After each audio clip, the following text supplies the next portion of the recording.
Salam sejahtera Malaysia, selamat datang ke channel Fels Lifestyle. Info padu, info hangat disediakan di dalam channel ini.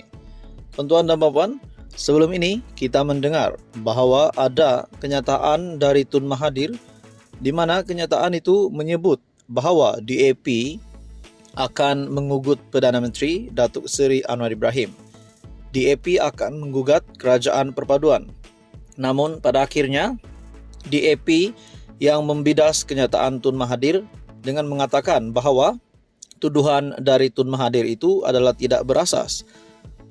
Yang terkini saudara-saudara dari satu artikel Agenda Daily yang bertajuk Kerajaan Kakistrokrasi dan Angku perlu ditolak, kata Sanusi.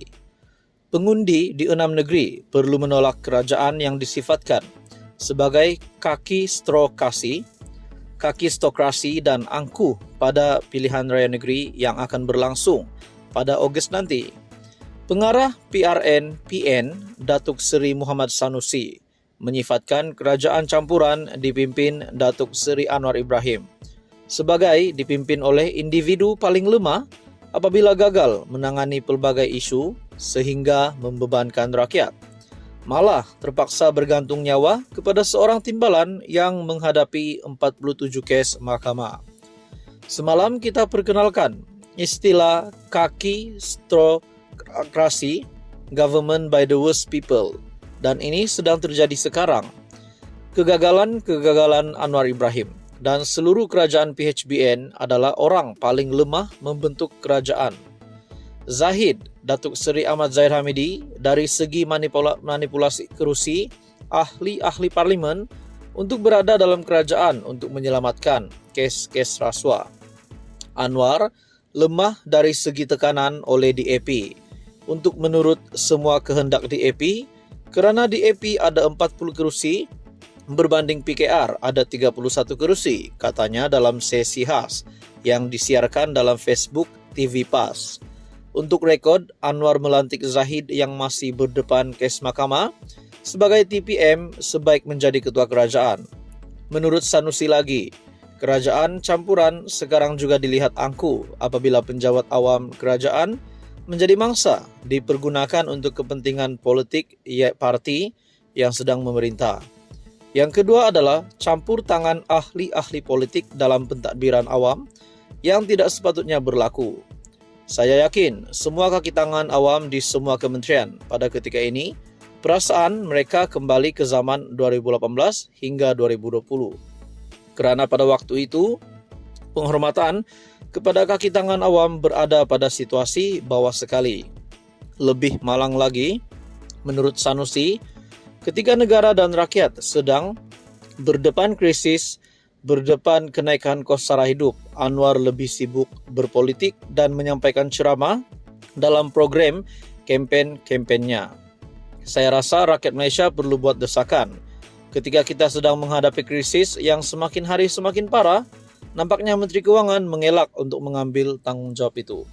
Adakah dengan kenyataan Sanusi ini, kita boleh samakan dengan kenyataan Tun Mahathir yang membuat tuduhan tidak berasas kepada kerajaan hari ini kepada Perdana Menteri Datuk Seri Anwar Ibrahim. Bahkan mempertikaikan lantikan daripada Yang di-Pertuan Agong yang telah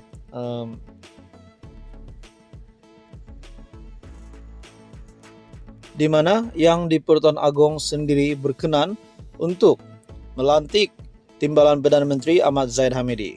Adakah tindakan yang dilakukan Sanusi ini boleh disamakan dengan Tun Mahathir?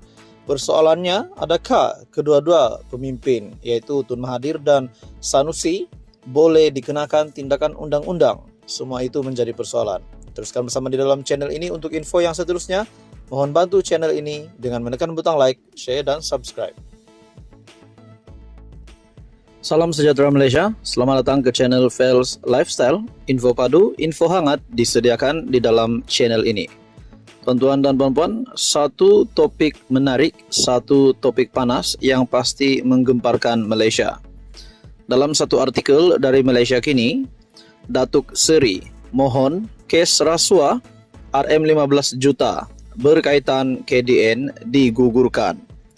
Seorang ahli perniagaan bergelar Datuk Seri memfailkan permohonan agar 4 tuduhan rasuah terhadapnya digugurkan.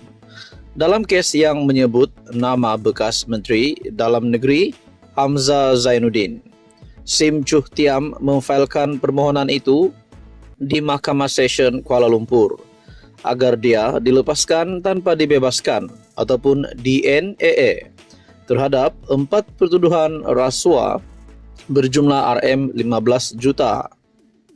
Menurut salinan permohonan, Sim berkata 4 pertuduhan itu bertentangan dengan Seksyen 153 dan 154 Kanun Tata Cara Jenayah KTJ yang mewajibkan perincian seperti masa dan tempat kesalahan itu didakwa berlaku dinyatakan. Dia juga mendakwa penyiasatan kes pada masa ini tidak lengkap. Pengurusan kes untuk permohonan itu yang dibuat mengikut Seksyen 173 G KTJ dijadwal pada 31 Julai. Sim juga memfailkan satu lagi permohonan mengikut Seksyen 51E KTJ agar pendakwaan memberikan beberapa pernyataan bertulis yang berpihak kepada tertuduh. Antaranya berkaitan dakwaan SPRM yang hanya merakam kenyataan Hamzah pada 10 Mei. Selepas Sim didakwa pada hari yang sama, pada 10 Mei lalu, Sim 63 tahun mengaku tidak bersalah dan minta dibicarakan ke atas 4 pertuduhan rasuah yang didakwa dilakukan antara Jun dan 30 Julai 2021. Dia dituduh melakukan kesalahan itu sebagai dorongan untuk Hamzah yang ketika itu Menteri Dalam Negeri semasa pentadbiran Perikatan Nasional untuk membantu Asia Coding Center Sendirian Berhad untuk mendapatkan sebarang projek daripada agensi di bawah kementerian berkenaan. Sim dituduh meminta dan menerima rasuah daripada pengarah urusan Asia Coding Center Hep Kim Hong melalui Syed Abu Zafran Syed Ahmad. Tertuduh didakwa melakukan kesalahan itu di Solaris Dutamas Jalan Dutamas 1 Kuala Lumpur. Pertuduhan didakwa mengikut Seksyen 16A B Akta SPRM 2009 dengan Seksyen 24 dalam kurungan 1 Akta sama memperuntukkan hukuman penjara maksimum tidak melebihi 20 tahun serta denda tidak kurang 5 kali ganda jumlah rasuah yang terlibat atau RM10.000 yang mana lebih tinggi jika tertuduh didapati bersalah. Dia dibenarkan diikat jamin RM1 juta dengan seorang penjamin dan diarahkan supaya menyerahkan pasport serta melaporkan diri di Ibu Pejabat SPRM. Pada 11 Mei, Hamzah yang juga adalah Ketua Pembangkang mendakwa tindakan mengaitkan namanya dalam 4 pertuduhan rasuah dalam kes tersebut adalah muslihat politik yang bertujuan untuk mencemarkan nama baiknya. Teruskan bersama di dalam channel ini untuk info yang seterusnya. Jangan lupa bantu channel ini dengan menekan butang like, share, dan subscribe.